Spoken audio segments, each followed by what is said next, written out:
உறவுகள் அனைவருக்கும் வணக்கம். இப்போ நம்ம கிட்ட பேசுறதுக்காக தமிழ் தேசிய செயல்பாட்டாளர் நம்ம சேசுராஜா அண்ணன் விடுதலை வேந்தன் அவர்கள் இணைந்திருக்கிறார். அவர்கிட்ட கேட்க நிறைய கேள்விகள் இருக்கு, வாங்க இப்ப கேட்கலாம். வணக்கம்.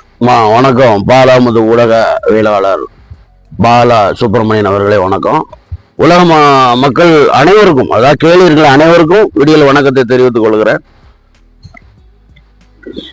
இந்த நம்ம தூய்மை பணியாளர்களை திராவிட அரசு காவல்துறை மூலமா அடித்து வரட்டிருக்காங்களா, அதை பத்தி உங்களோட கருத்து என்ன? விவேகானந்தர் ஐயா அவர் இருக்கும் பொழுது அமெரிக்கா சென்றிருக்கிறார். அப்போ அங்க மனித மலத்தை அகற்றக்கூடிய ஒரு பணி செய்து கொண்டிருந்த ஒரு அம்மாவை பார்த்து காலில் விழுந்து வணங்கி இருக்கிறார். ஏனென்றால் என் தாய் என்னுடைய குழந்தையா இருக்கும்போது என்னுடைய மலத்தை மட்டும் அள்ளினாள். ஆனால் இந்த தாயோ ஊரில் உள்ள அனைவருடைய மலத்தையும் அள்ளுகிறாள்.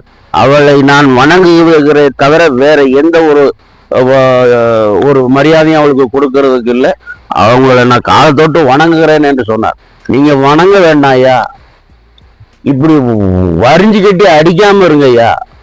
அவங்களுக்கு நீங்க யார் யாருக்கெல்லாமோ 1 லட்சம் 1.5 லட்சம் சம்பளம் கொடுத்து ஓய்வூதியத்துல 50 அவங்க ஓய்வு பெற்றவனும் 75,000 50,000 அவங்களுக்கு ஓய்வூதியம் கொடுக்கீங்க. ஆனா இந்த மக்கள் முற்றுமுடிய பெரிய ஒரு கொடுமையான ஒரு நாற்றத்துக்குள் வேலை செஞ்சுக்கிட்டு இருந்த அந்த மக்களுக்கு நீங்க ஒன்றும் பரிவட்டம் கட்டி மரியாதை செலுத்தாட்டாலும் அவங்களுக்கான ஊதியம் அவங்களுக்கான உரிமைகளை கொடுங்கய்யா.